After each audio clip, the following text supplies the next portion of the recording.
नमस्ते, मैं doctor Zubair Khan, assistant professor geography, government college Bundi. आपका स्वागत करता हूं बीए पार्ट प्रथम वर्ष भूगोल की कक्षा में।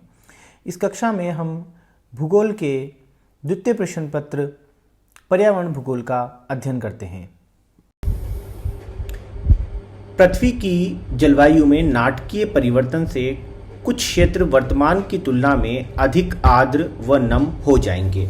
जैसा कि हम देख रहे हैं, ग्रीन हाउस प्रभाव के कारण वातावरण पर जो प्रभाव पड़ रहा है, पृथ्वी के पर्यावरण पर जो प्रभाव पड़ रहा है, उसमें सबसे महत्वपूर्ण प्रभावों में से एक प्रभाव है कि पृथ्वी की जलवायु परिवर्तित हो रही है। जैसा कि हम जानते हैं कि ग्रीन हाउस प्रभाव के कारण पृथ्वी के प्रगामी तापन में वृद्धि हो रही है, जिसके परिणाम स्वरूप पृथ्वी पर भूमंडलीय तापन जैसी समस्या आ रही है। और जब कभी भी इस प्रकार की समस्या होती है तो हमें ये भली प्रकार से पता है कि किसी भी क्षेत्र की जलवायु उस क्षेत्र के तापमान और वहाँ की वर्षा द्वारा निर्धारित होती है। और जब किसी क्षेत्र के तापमान में इस प्रकार के परिवर्तन होंगे तो वहाँ की जलवायु में भी नाटकीय परिवर्तन देखे जाते हैं। इसके कारण वे क्षेत्र वर्तमान की तुलना में अधिक आर्द्र व नम भी हो जाएंगे, जबकि कुछ क्षेत्र शुष्क हो जाएंगे और सूखा पड़ेगा। और जो क्षेत्र वर्तमान की तुलना में आज जहां पर्याप्त वर्षा होती है, जहां पर समय पर फसलें उगाई जाती हैं, पशुओं के लिए चारा पाया जाता है, पेयजल की आपूर्ति है, ऐसे क्षेत्र, ऐसी उपजाऊ भूमि भविष्य में होने वाले नाटकीय जलवायु परिवर्तन के कारण शुष्क भूमि के रूप में परिवर्तित हो जाएगी, जहां लगातार सूखा व अकाल जैसी समस्याएं सामने आएंगी। इसका प्रभाव उष्ण कटिबंधीय भागों की अपेक्षा शीत व शीतोष्ण कटिबंध में अधिक होगा। अब ये देखा गया कि इस प्रकार का जो जलवायु परिवर्तन आएगा, जो ग्लोबल वार्मिंग की समस्या आएगी, उसका जो ज्यादा प्रभाव देखा जाएगा वो उष्ण कटिबंधीय क्षेत्रों की तुलना में शीत कटिबंधीय क्षेत्रों, शीतोष्ण कटिबंधीय क्षेत्रों में ज्यादा देखा जाएगा। शीतोष्ण कटिबंधीय क्षेत्र, जिन्हें हम मध्य अक्षांशीय क्षेत्र भी कहते हैं, सामान्यतः 23.5 डिग्री उत्तरी व दक्षिणी अक्षांशों से लेकर 66.5 डिग्री उत्तरी व दक्षिणी अक्षांशों के बीच के क्षेत्र को हम शीतोष्ण कटिबंधीय क्षेत्र कहते हैं। और 66.5 डिग्री अक्षांशों से ध्रुवों तक दोनों ही गोलार्धों के क्षेत्र को हम सामान्यतः शीत कटिबंध की श्रेणी में रखते हैं। अब ये देखा जाएगा, जब कभी भी ग्रीन हाउस इफेक्ट के कारण तापमान बढ़ेगा पृथ्वी का, तो समस्त पृथ्वी पर ग्लोबल वार्मिंग होगी, अर्थात संपूर्ण पृथ्वी के तापमान में परिवर्तन होगा। तो ऐसी स्थिति के अंदर जहां शीत कटिबंध में अधिकांश समय हिम पाई जाती है, बर्फ जमी हुई होती है, वो इस बढ़े हुए तापमान के कारण धीरे धीरे पिघलने लगेगी और पिघलकर ये बर्फ अपने आसपास के जलीय क्षेत्र, महासागरीय व सागरीय क्षेत्रों में पहुंचेगी और वहां के जल स्तर को बढ़ाने का कार्य करेगी, जिससे विभिन्न प्रकार की प्राकृतिक आपदाएं, पर्यावरणीय समस्याएं, जलवायविक समस्याएं और क्षेत्रीय समस्याएं उभर कर सामने आएगी। इसी तरह से शीतोष्ण कटिबंध के क्षेत्र, जहां पर हम देखते हैं आज कई विकसित राष्ट्र इन शीतोष्ण कटिबंधीय क्षेत्रों में पाए जाते हैं। लगभग संपूर्ण यूरोप, उत्तरी अमेरिका महाद्वीप के अधिकांश राज्य इस क्षेत्र में आते हैं, जहां पे विकास अपनी चरम अवस्था पर है और ये बड़े ही अच्छे और जलवायु की दृष्टि से बहुत उपजाऊ और विकासशील क्षेत्र हैं। पर यहाँ पर भी इस प्रकार की ग्लोबल वार्मिंग के दुष्परिणाम देखे जाएंगे। उष्ण कटिबंधीय क्षेत्रों की तुलना में यहाँ पर ग्लोबल वार्मिंग का ज्यादा इफेक्ट देखा जाएगा, ऐसी संभावना है। वैज्ञानिक अनुमानों के अनुसार 2030 तक 32 डिग्री सेल्सियस से अधिक तापमान वाले दिनों की संख्या 36 से बढ़कर 87 हो जाएगी। ये अपने आप में एक बहुत बड़ा और चौंकाने वाला आंकड़ा है। आप देख सकते हैं कि 2030 तक वर्तमान की तुलना में औसतन 32 डिग्री सेल्सियस से अधिक तापमान वाले दिनों की संख्या एक वर्ष में 36 से बढ़कर 87 हो जाएगी। ये लगभग दोगुने से भी ज्यादा है। अब जब औसत तापमान सामान्यतः जो अभी वर्तमान समय में एक वर्ष में सामान्यतः 36 दिन होता है एक क्षेत्र में, वो बढ़कर 87 दिन तक पहुंच जाएगा, जिसके दुष्परिणाम निसंदेह जलवायु स्तर पर देखे जाएंगे, पर्यावरण स्तर पर देखे जाएंगे। और जैसा कि मैंने आपको बताया, ये कई प्रकार की पर्यावरणीय आपदाएं, विपदाएं और कई जलवायु परिवर्तन, अतिवृष्टि, अनावृष्टि, सूखा, बाढ़ आदि के लिए जिम्मेदार होगा। क्योंकि किसी भी क्षेत्र के तापमान में परिवर्तन होने से वहां की जलवायु में परिवर्तन होना अवश्यंभावी है। समुद्रों के जल स्तर में वृद्धि, जो दूसरा हमने ग्रीन हाउस इफेक्ट का प्रभाव देखा है, उसका अगला जो प्रभाव है वो है समुद्रों के जल स्तर में वृद्धि। जैसा कि मैं आपको लगातार बताता आ रहा हूं, ग्रीन हाउस इफेक्ट का जो बड़े स्तर पर प्रभाव होता है वो होता है ग्लोबल वार्मिंग।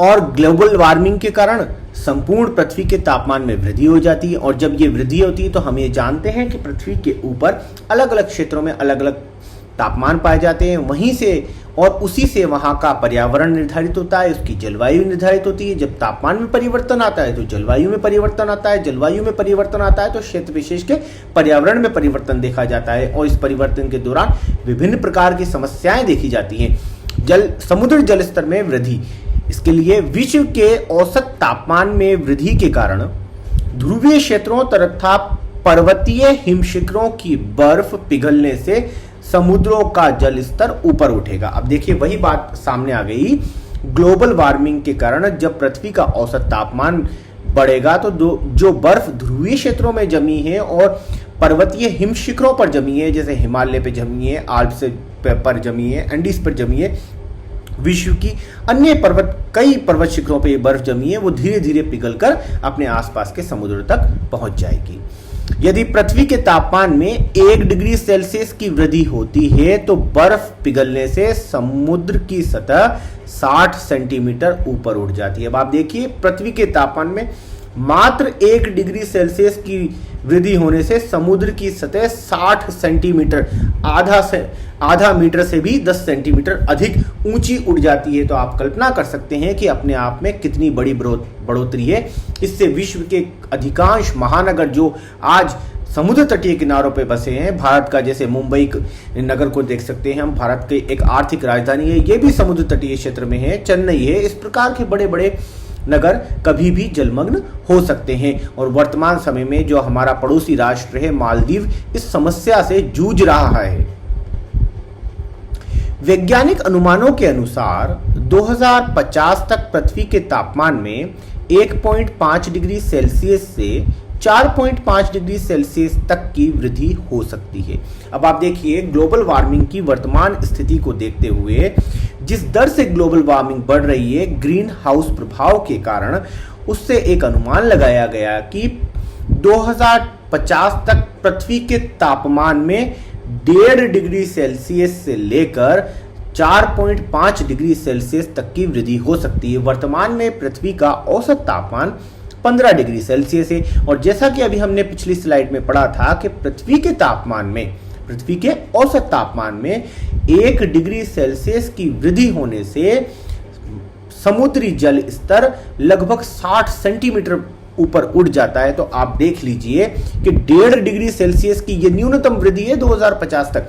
1.5 डिग्री सेल्सियस की यदि वृद्धि होती है तो समुद्री जल स्तर लगभग 90 सेंटीमीटर, मान लीजिए मोटे तौर पर 1 मीटर जितना ऊंचा उठ जाएगा। जब 1 मीटर समुद्री जल स्तर ऊंचा उठ जाएगा तो आज विश्व के अधिकांश महानगर समुद्र तटीय क्षेत्रों पर बसे हैं। आप कल्पना कर सकते हैं कि ये अधिकांश महानगर जलमग्न हो जाएंगे और यहाँ पर जल भराव की समस्या हो जाएगी। और कितनी बड़ी आज विश्व की जनसंख्या इन महानगरों में निवास करती है, और यदि ये जल स्तर और ज्यादा ऊपर उठ गया, जैसा कि 4.5 डिग्री सेल्सियस तक बताया है, जहां 1.5 डिग्री सेल्सियस में ये लगभग 1 मीटर आ रहा है, तो वहां पर 4.5 डिग्री सेल्सियस के अंदर आप कल्पना कर सकते हैं ये 3 गुना हो गया। 3 गुना का मतलब लगभग 1 मीटर से 2.5 से 3 मीटर ऊपर उठना। ये अपने आप में संपूर्ण महानगरीय क्षेत्र के आसपास के जो महानगर समुद्र तटों पर बसे हुए हैं वो पूर्ण रूप से जलमग्न हो जाएंगे, डूब जाएंगे। ये एक अत्यंत विध्वंसकारी और भयानक स्थिति होगी संपूर्ण मानव जाति के लिए। पृथ्वी के तापमान में 3.6 डिग्री सेल्सियस की वृद्धि होने पर ध्रुवीय क्षेत्रों के विशाल हिमखंड पिघल जाएंगे।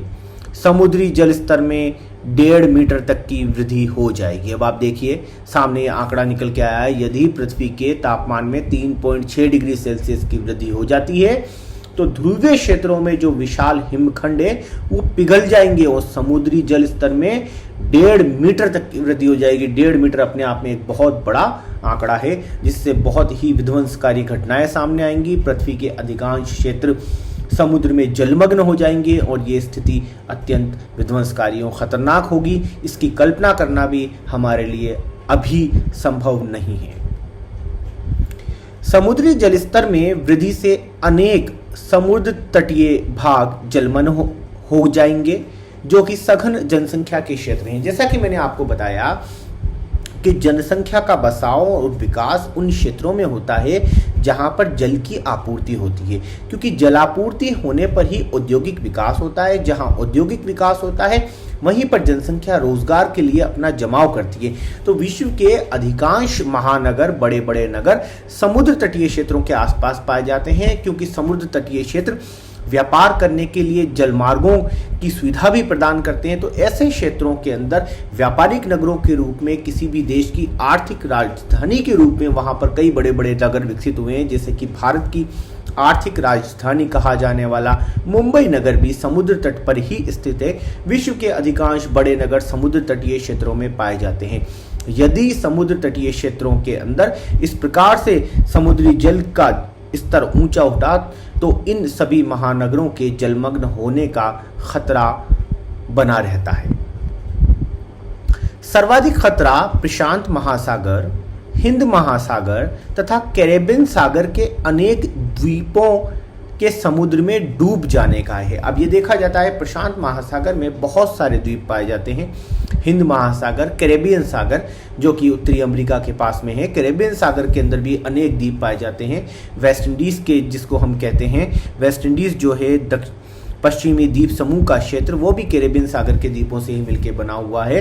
तो वहां पे उनके आज डूब जाने का खतरा निकलकर सामने आता है। यदि हम हिंद महासागर की बात करते हैं तो भारत का एक पड़ोसी देश जो कि मालदीव है, वो अपने आप में पिछले कई वर्षों से जलमग्न होने की समस्या से जूझ रहा है और संपूर्ण विश्व की आंखें खोलने के लिए वो लगातार यूएनओ में अपनी स्थिति को बताता रहता है। और फिर उसके बावजूद भी आज तक विश्व में इतना बड़े कोई कठोर कदम नहीं उठाए गए हैं, ऐसे कोई कठोर प्रयास नहीं किए गए हैं जिससे कि हम इस आने वाली भयावह स्थिति से निपट सकें।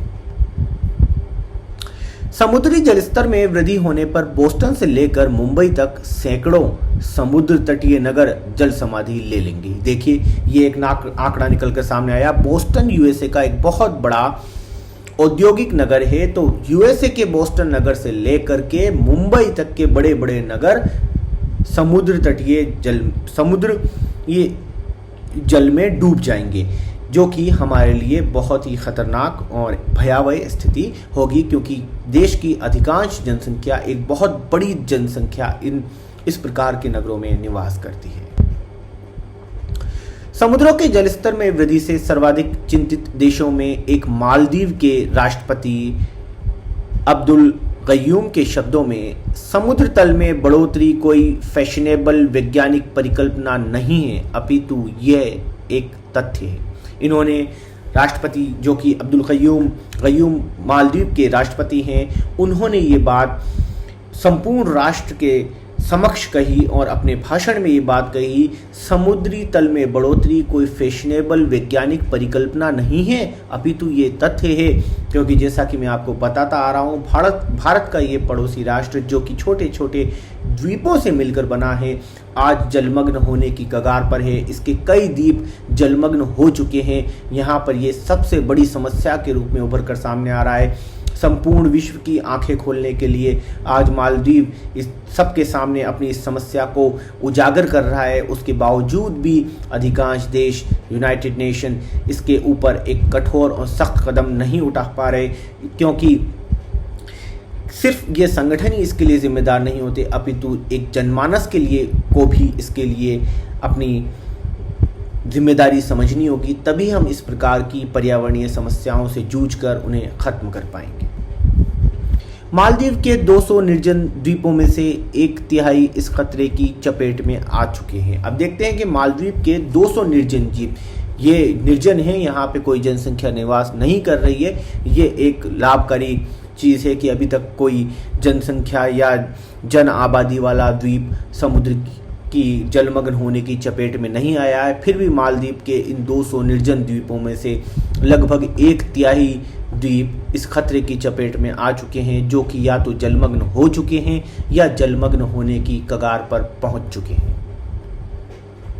अंटार्कटिका महाद्वीप के चारों ओर आर्कटिक समुद्र में बर्फ के अधिकतम विस्तार की सीमा में कमी आने लगी। अभी देखा गया है कि अंटार्कटिका महाद्वीप के चारों ओर तथा आर्कटिक समुद्र में जो बर्फ है उसके अधिकतम विस्तार में धीरे धीरे कमी आने लगी है, क्योंकि ये ध्रुवों की बर्फ धीरे धीरे पिघलने लगी है, सिकुड़ने लगी है। पृथ्वी के बढ़ते हुए तापमान के कारण बड़े बड़े हिमखंड वहाँ से टूट टूट कर पास के समुद्री क्षेत्रों में आकर गिरने लगे हैं, जिससे इन समुद्री क्षेत्रों का जल स्तर धीरे धीरे ऊपर उठने लगा है। यदि पृथ्वी के प्रगामी तापन में इसी प्रकार बढ़ोतरी होती रही, भूमंडलीय तापन की समस्या बढ़ती रही, तो देखा जा सकता है कि भविष्य में ये एक अत्यंत विध्वंसकारी और भयानक समस्या बनकर हमारे सामने आएगी। दक्षिणी प्रशांत के 2 द्वीप जलवायु परिवर्तन के कारण समुद्र तल में हुई बढ़ोतरी से लहरों के नीचे ओझल हो चुके हैं। ये देखिए, ये एक वास्तविकता है। अब जिस चीज को हम परिकल्पना के रूप में समझ रहे हैं वो एक वास्तविकता है, वो एक वास्तविक समस्या है, जिसका एक सजीव उदाहरण हमारे सामने आज मौजूद है। हमने मानव इतिहास से पहले कई द्वीपों को जलमग्न होते सुना था, देखा था, कई बार ये कल्पनाएं हुई थी कि कई द्वीप पहले ये हुआ करते थे, पर ये तो हम बहुत हाल ही की घटना है, जिसका हमारे पास एक लाइव रिकॉर्ड भी है कि दक्षिणी प्रशांत महासागर में अभी हाल ही में जलवायु परिवर्तन के कारण जो समुद्री जल स्तर में बढ़ोतरी हुई, उसके कारण दो द्वीप समुद्री जल में जलमग्न हो चुके हैं और आज ये उसके नीचे समा चुके हैं। रेबू आतारावा और एडुनुआ नामक इन द्वीपों पर हालांकि मानव बस्तियां नहीं थी, किंतु इनका उपयोग स्थानीय मछुआरे अवश्य करते थे। अब देखा गया है ये रेबू आतारावा और एडुनुआ नामक जो द्वीप प्रशांत महासागर में थे, इन पर कोई मानव बस्तियां तो नहीं थी, किंतु आसपास के स्थानीय जो मछुआरे वहां पर जाया करते थे मछली पकड़ने के लिए, वो कभी कभी इस प्रकार के द्वीपों का आश्रय के रूप में अपने अस्थायी घर के रूप में वहां पर इसका उपयोग किया करते थे। पर स्थिति ये है कि वर्तमान समय में ये द्वीप समुद्र में डूब चुके हैं, जो कि इस बात को, इस तथ्य को पूर्ण रूप से प्रमाणित करता है कि समुद्री जल स्तर में बढ़ोतरी होना कोई मात्र एक वैज्ञानिक परिकल्पना नहीं है, अपितु ये एक वास्तविक घटना है और ये हमारे लिए एक चेतावनी है आने वाली भयानक समस्या के लिए, आने वाली विपदा के लिए, जो शायद हमारे लिए एक प्रलय की भांति हो सकती है। इस अध्याय के असाइनमेंट के रूप में आपको निम्नलिखित प्रश्न का उत्तर देना है। ग्रीन हाउस प्रभाव के कारण समुद्री जलस्तर बढ़ने से उत्पन्न होने वाली समस्याओं पर संक्षिप्त लेख लिखिए। इस प्रश्न के अंदर आपको ये बताना है कि ग्रीन हाउस प्रभाव के कारण जो महासागरीय क्षेत्रों का और समुद्री क्षेत्रों का जल स्तर बढ़ रहा है, उसके कारण किस प्रकार की समस्याएं उत्पन्न हो रही हैं, किस प्रकार की पर्यावरणीय समस्याएं सामने आ सकती हैं, या विभिन्न प्रकार की समस्याएं जिनसे वर्तमान विश्व जूझ सकता है, उनकी संभावनाओं के बारे में आपको एक संक्षिप्त लेख लिखना है। ये प्रश्न एक लघुतरात्मक प्रकार का प्रश्न है, जिसका उत्तर अधिकतम आपको 200 शब्दों में देना है। धन्यवाद, आपने ये वीडियो अंत तक देखा। जल्दी ही नए अध्याय के नए वीडियो के साथ हम फिर मिलेंगे।